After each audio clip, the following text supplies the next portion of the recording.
Kara was a character that we actually started designing even before we had fully established the actual narrative of the game.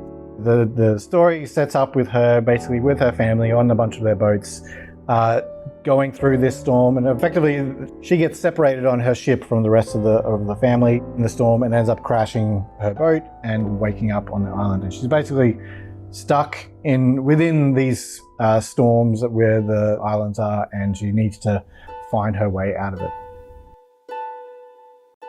From the very beginning, we wanted Kara to be a nomadic character. So we wanted her to be moving through the game so that she could not only explore, but also to make her way through the narrative and make her way through the journey she was going to go on. Kara is a character who's just been sort of thrown into this situation. She's not here by her own choice necessarily.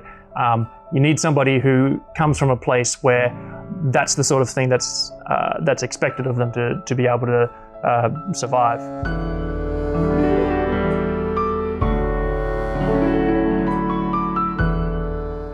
You know, she's not a superhero in any way, shape or form, so she's not going in and you know, taking out 15 animals in one go. She's vulnerable, but she is capable, and that's kind of the personality that we wanted to get across with her. But Kara is ultimately trying to get home, trying to get back to her people. This isn't the sort of place, while it's beautiful, it's also dangerous.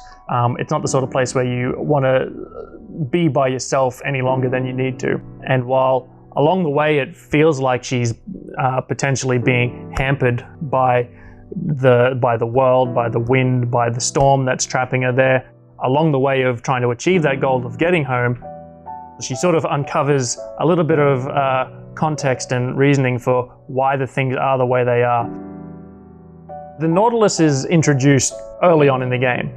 Right there in the intro, it's partly responsible for why Kara is in this situation that she is. The idea of having this big creature that played some part in the story and how you got through the world was something that was there right from the very beginning.